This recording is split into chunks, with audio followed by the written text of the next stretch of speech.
ஜாமீன் தொடர்ச்சியாக மறுக்கப்பட்டிருக்கு. அதுக்குன்னு ஜெயிலே இருக்க முடியுமா? புதுசாக ஏதாவது ஒன்று பண்ணணும்ல. புதுசாக ஏதாவது ஒன்று பண்ணால் தானே வெளியே வர முடியும். வெளியே வர்றதுக்குரிய அத்தனை விஷயங்களும் செந்தில் பாலாஜி அவர்கள் செஞ்சுக்கிட்டு இருக்காங்க அப்படிங்கிறது நமக்கு நல்லா தெரியும்.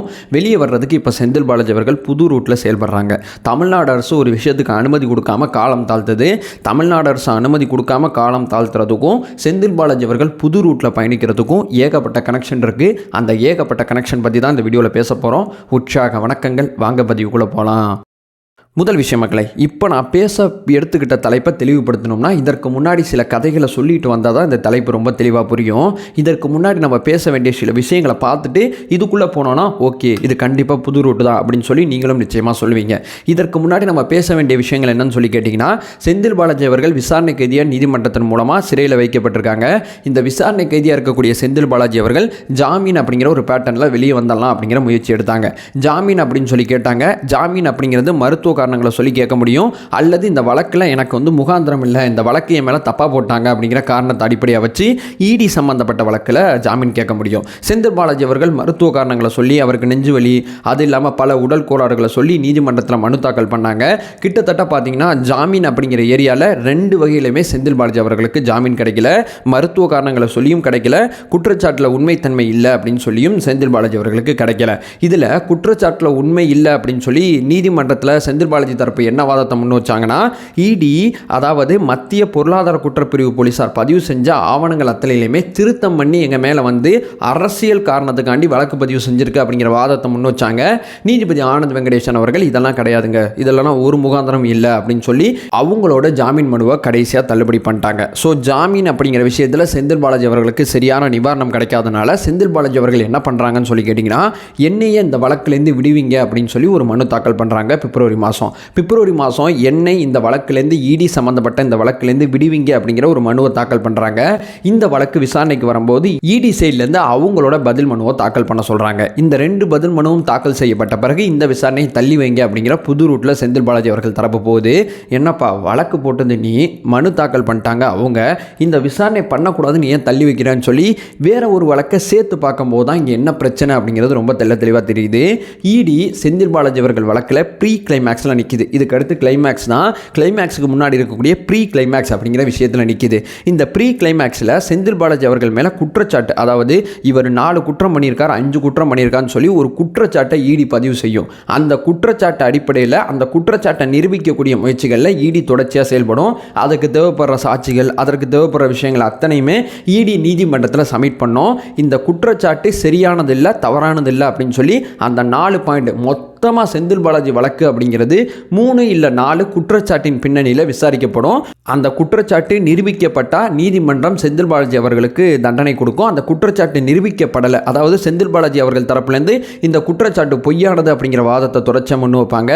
செந்தில் பாலாஜி அவர்கள் நினச்சபடியே என் மேலே குற்றச்சாட்டு இல்லை அப்படின்னு சொல்லி நீதிமன்றத்தில் ப்ரூவ் பண்ணிட்டாங்கன்னா இந்த வழக்கிலேருந்து செந்தில் பாலாஜி அவர்கள் வெளியே வந்துடலாம். ஸோ அந்த குற்றச்சாட்டு பதிவு அப்படிங்கிற விஷயத்தை செந்தில் பாலாஜி அவர்கள் தரப்பு தாமதப்படுத்துகிறாங்க. ஏன்னா அவங்க மேலே வலுவான ஆதாரங்கள் ஈடிட்ட இருக்குது அப்படிங்கிறது அவங்களுக்கு நல்லா தெரியும். இந்த குற்றச்சாட்டு பதிவு செய்யப்பட்டால் நமக்கு பெரிய பிரச்சனை வந்துடும். இந்த குற்றச்சாட்டை பதிவு செய்கிறத முழுமையாக தடுக்கணும் அப்படிங்கிற முயற்சியில் தான் இப்போ இந்த புது ரூட்டில் அந்த மனுவை தாக்கல் பண்ணியிருக்காங்க. 2 மனு தாக்கல் பண்ணியாச்சு. விசாரணை பண்ணவனா அடுத்த வாரத்துக்கு போயிடலாம் அப்படிங்கிற ஒரு வாதத்தை முன்வைக்கிறாங்க நீதிமன்றத்தில். தொடர்ச்சியாக பார்த்தீங்கன்னா மத்திய பொருளாதார குற்றப்பிரிவு போலீசார் அப்படிங்கிற ஒரு போலீசார் இருக்காங்க. செந்தில் பாலாஜி அவர்கள் விஷயத்தில் இடி அப்படிங்கிற ஒரு டிபார்ட்மெண்ட்டும் விசாரணை பண்ணுது, மத்திய பொருளாதார குற்றப்பிரிவு போலீசாரும் விசாரணை பண்ணுறாங்க. ஏன் ஒரு வழக்கை 2 பேர் விசாரணை பண்ணுறாங்கன்னா, சட்டவிரோதமாக பணம் பரிமாற்றம் நடந்திருக்கு அப்படிங்கிறது தான் இடிக்கு கொடுக்கப்பட்ட டாஸ்க்கு. சட்டவிரோதமாக எவ்வளோ பண பரிமாற்றம் நடந்திருக்கு அப்படிங்கிற விஷயத்தை தான் இடி கண்டுபிடிக்கணும். அதே நேரம் ஊழல் பண்ணிட்டாரு, முறைகேடு பண்ணிட்டாரு, ஏமாத்திட்டாரு, மோசடி பண்ணிட்டார் அப்படிங்கிறதும் ஒரு குற்றச்சாட்டு தானே. இவர் சட்டவிரோதமாக அந்த பணத்தை மாற்றிட்டார், அது ஒரு குற்றச்சாட்டு. ஆனால் இவர் பணம் வாங்கினதே முதல்ல தப்பு இல்லை, இதை யார் விசாரிக்கிறது? அதுதான் மத்திய பொருளாதார குற்றப்பிரிவு போலீசார் விசாரிக்கணும்.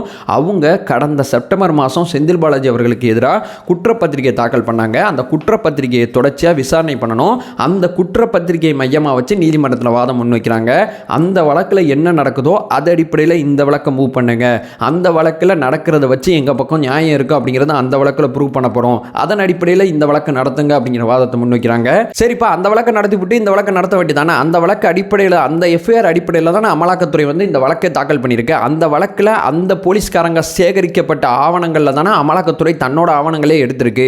அப்போ அந்த வழக்கு தானே முகாந்திரம். அந்த வழக்கு சரியாக இருந்தால் இந்த வழக்கு சரியாக இருக்கும், அந்த வழக்கு தப்பாக இருந்தால் இந்த வழக்கும் தப்பாக இருக்கும். இது சரிதானே அப்படின்னு சொல்லி கேட்டிங்கன்னா, அந்த வழக்கில் கூடுதல் குற்றப்பத்திரிகை தாக்கல் செய்யப்பட்டது செப்டம்பர் மாதம். இப்போ என்ன மாதம் நடக்குது? மார்ச் மாதம். போன வருஷம் செப்டம்பர் மாதம் தாக்கல் செய்யப்பட்ட அந்த கூடுதல் குற்றப்பத்திரிகைக்கு இப்போ வரைக்கும் தமிழ்நாடு அரசு அனுமதி கொடுக்கல. ஏன்னு சொல்லி கேட்டிங்கன்னா, தமிழ்நாடு அரசு என்ன சொல்கிறாங்கன்னா, 900 பேர் சேர்த்துருக்காங்க, 900 அரசு அதிகாரிகள் சேர்க்கப்பட்டிருக்காங்க, அரசு சம்பந்தப்பட்ட நபர்களை சேர்க்கப்பட்டிருக்காங்க. இந்த 900 பேரை வெரிஃபிகேஷன் பண்ணி தானே அனுமதி கொடுக்க முடியும். அதற்கு கொஞ்சம் காலம் ஆகும். அதனால இந்த வழக்கில் கொஞ்சம் எங்களுக்கு டைம் வேணும் அப்படின்னு சொல்லி இப்போ சமீபத்தில் மத்திய பொருளாதார குற்றப்பிரிவு போலீஸார் நடத்துகிற வழக்கில் நீதிமன்றத்தில் தமிழ்நாடு அரசு தெரிவிச்சிருக்காங்க. அனுமதி மறுக்கப்பட்டு இருக்க தொடர்ச்சியாக அந்த அனுமதி கொடுத்தா தான் அந்த வழக்கை விசாரிக்க முடியும். இந்த இடத்துல செந்தில் பாலாஜி அவர்கள் தரப்பு என்ன நீதிமன்றத்தில் வாதம் முன்வைக்குது? அந்த வழக்கு அங்கே அப்படியே இருக்குதுங்க, அந்த வழக்கில் என்ன ஆகுதோ அது அடிப்படையில் இந்த வழக்கை நடத்துங்க, அந்த வழக்கு தானே இந்த வழக்குக்கு மூல காரணம். ஒரு பக்கம் அந்த வழக்கை தாமதப்படுத்துகிற வேலையை அரசோட உதவியோட செந்தில் பாலாஜி அவர்கள் தரப்பு செய்து, இந்த பக்கம் பார்த்தீங்கன்னா அந்த வழக்கை மையமாக வச்சு இந்த வழக்கில் வாதத்தை முன்வைக்குது. எப்படிலாம் செயல்படுறாங்க பாருங்களேன், எப்படியெல்லாம் சட்டத்தோடு அந்த பக்கங்களை பயன்படுத்துகிறாங்க அப்படிங்கிறது எவ்வளோ ஆச்சரியமாக இருக்குது. இப்போ அந்த வழக்கு என்ன சொல்லியிருக்காங்கன்னா, ஏப்ரல் மாதம் தள்ளி வச்சுருக்காங்க, ஏப்ரலுக்குள்ளே அனுமதி கொடுங்க அப்படிங்கிற மாதிரி வந்து நீதிமன்றம் சொல்லியிருக்காங்க.